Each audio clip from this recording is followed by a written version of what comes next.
బహుశా red book లో నారా లోకేష్ ఆ రోజున రాసుకున్నటువంటి దాంట్లో ఆయన మాట్లాడినటువంటి వాటిలో కూడా చాలా సందర్భాల్లో మాట్లాడు, ఇదిగో కడ్డార్ల మీద నడిపిస్తాము అది ఇది అని చెప్పాడు. ఇప్పుడు ఆయన కడ్డార్ల మీద వాళ్ళు ఇంకా ఉన్నారనుకోండి అరెస్ట్ చేయాల్సింది, కనీసం ఈయన నిక్రమేణ అరెస్ట్ చేశారు. అది వాళ్ళ ఆ అంటే బహుశా ఈ విధంగా మేము అరెస్ట్ చేస్తామనేది ఇది వాళ్ళ తెలుగుదేశం జనసేన కేడర్కి కొంత ఇదిగో చూడు అతను నిక్రమేణ అరెస్ట్ చేసాం అనేటువంటి చెప్పడానికి తప్ప, రాత్రి సమయంలో ఆమెను బట్టలు వేసుకోవడానికి అవకాశం ఇవ్వచ్చు, మా మెడిసిన్స్ తీసుకోవడానికి అవకాశం ఇవ్వచ్చు, ఆ తర్వాత స్టేషన్కి తీసుకొని వెళ్ళొచ్చు. కానీ ఆయన బాత్రూమ్కి వెళ్తే బాత్రూమ్కి వెళ్ళటం, నువ్వు బట్టలు మార్చుకోవడానికి వీల్లేదు అనటం, ఇలాంటివన్నీ కూడా ఈ ధోరణి అనేటువంటిది పోలీసుల ధోరణి కరెక్ట్ కాదు. అది ఎవరు దాంట్లో చేసినా సరే. ఇప్పుడు పోసాని కృష్ణమురళి అయినా ఇంతకుముందు మనం చూసాము, అల్లు అర్జున్ విషయంలో కూడా ఇలాగనే జరిగింది అత్యుత్సాహం.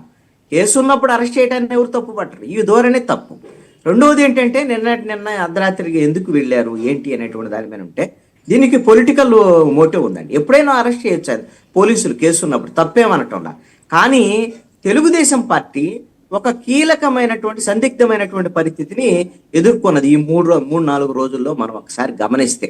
ఎప్పుడైతే జీవీ రెడ్డి రాజీనామా తర్వాత తెలుగుదేశం పార్టీలో అతిపెద్ద కుదుపు వచ్చిందండి. బహుశా తెలుగుదేశం పార్టీ అధినాయకత్వం కూడా ఈ విధమైనటువంటి ప్రకంపనలు వస్తాయని ఎక్స్పెక్ట్ చేసి ఉండలేదు.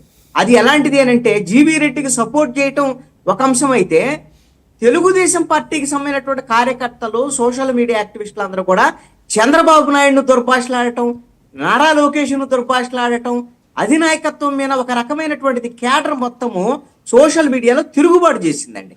ఇది అసలుకి జీవీ రెడ్డి ఉదంతంలో ఒక 100 మంది సోషల్ మీడియాలో యాక్టివిస్టులు పోస్టులు పెడితే దాంట్లో 90 మంది పైగా చంద్రబాబు నాయుడుకి, నారా లోకేష్కి వ్యతిరేకంగా వ్యాఖ్యలు చేశారు, తీవ్రమైనటువంటి వ్యాఖ్యలు. వీళ్ళల్లో లీడర్లు కూడా ఉన్నారండి. అంటే ఈ విధమైనటువంటి పరిస్థితి దేనికి నిదర్శనం అని అంటే, పార్టీ కేడర్లో ఉండేటువంటి అసంతృప్తి, వ్యతిరేకత అధినాయకత్వం మీద. ఈ విధమైనటువంటి కేడర్ మొత్తం కూడా జీవీ రెడ్డిలో తమను తాము చూసుకున్నారు.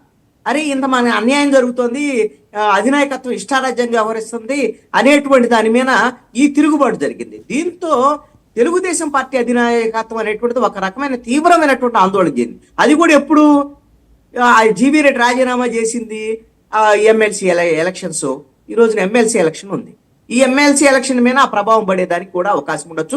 కొంతమంది అయితే ఒక రకంగా ఈ ఎమ్మెల్సీ ఎలక్షన్ మేము బైకాట్ చేస్తాం అనేటువంటి ఒక కొత్త నినాదాన్ని కూడా తెలుగుదేశం పార్టీకి సంబంధించి ఈ సోషల్ మీడియాలో జరిగినటువంటి పరిస్థితి ఉంది.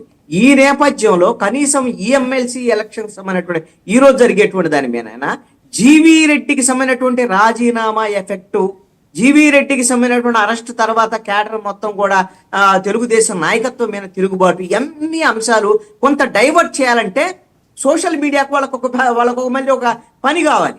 ఆ పని కావాలి అని అంటే వాళ్ళకి ఎక్కడైతే కసి ఉందో, ఇప్పుడు పోసాని కృష్ణమురళి, పవన్ కళ్యాణ్ తిట్టిన దాని మీద జనసేన వాళ్ళకి, అదేవిధంగా తెలుగుదేశం వాళ్ళకి కూడా చంద్రబాబు నాయుడిని, నారా లోకేష్ని తిట్టిన దాని మీద వాళ్ళకి ఒక రకమైన అరెస్ట్ చేయాలనేటువంటి కసి, వాళ్ళకు ఒక పని కల్పించారనమాట. ఈ విధంగా ఇప్పుడు ఈ రోజున ఎమ్మెల్సీ ఎలక్షన్స్ లో ఈ విధమైనటువంటి జీవీ రెడ్డి ఉదంతము, వ్యవహారం ఇవన్నీ లేకుండా ఉండటానికి జరిగినటువంటి పరిణామం కింద. అదేవిధంగా కోర్టు కూడా చాలా ఈ అరెస్టులకు సంబంధించినటువంటి విషయంలో బిఎన్ఎస్ 111 మీరు వ్యవస్థీకృత నేరం కింద ఎందుకు పెడుతున్నారు, దీని మీద ఆధారాలు చూపించట్లేదు అనేటువంటి అంశాలు కూడా ఉన్నాయి. ఇవన్నీ కూడా మరి ఈ సెక్షన్ల కింద కేసు నమోదు చేశారు కాబట్టి మరి కోర్టు ముందు పోలీసులు ఆ విధమైనటువంటి ఆధారాలు చూపిస్తారా లేదా, కోర్టు ఎలా రెస్పాండ్ అవుతుంది అనేటువంటి విషయం అయితే చూడాల్సినటువంటి పరిస్థితి అయితే ఉంది.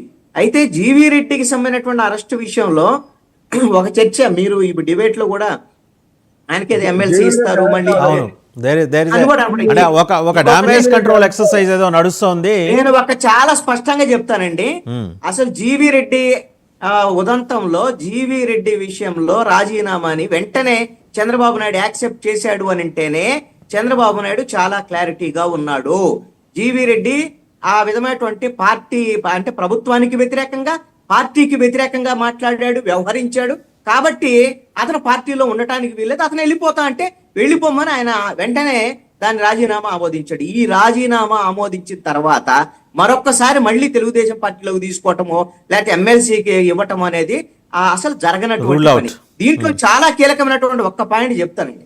జీవీ రెడ్డి విషయంలో కేవలం ప్రెస్ మీట్ పెట్టినందుకు ఆగ్రహావేశం వ్యక్తం చేయాలి చంద్రబాబు నాయుడు. ప్రెస్ మీట్ ఒక్కటే కాదు, అలాంటి ప్రెస్ మీట్లు అనుకుంటే జేసీ ప్రభాకర్ రెడ్డి లాంటి వాళ్ళు ఎన్ని పెట్టారు, వాళ్ళని ఏమన్నా అన్నాడు, వాళ్ళని రమ్మని అంటే పిలిస్తే రానటువంటి పరిస్థితి కూడా ఉంది. ఇక్కడ ఒక చాలా కీలకమైనటువంటి అంశం ఏంటంటే జీవీ రెడ్డి ఈ విధంగా ప్రెస్ మీట్ పెట్టడం వెనక, అదే విధంగా ఎమ్మెల్సీ ఎన్నికలకు ముందు రాజీనామా చేయటం వెనక రాజకీయ పరమైనటువంటి వ్యూహం ఉంది జీవీ రెడ్డికి అనేటువంటిది తెలుగుదేశం పార్టీ అధినాయకత్వం దగ్గర ఉందండి. ఇది కేడర్ దగ్గర లేదు.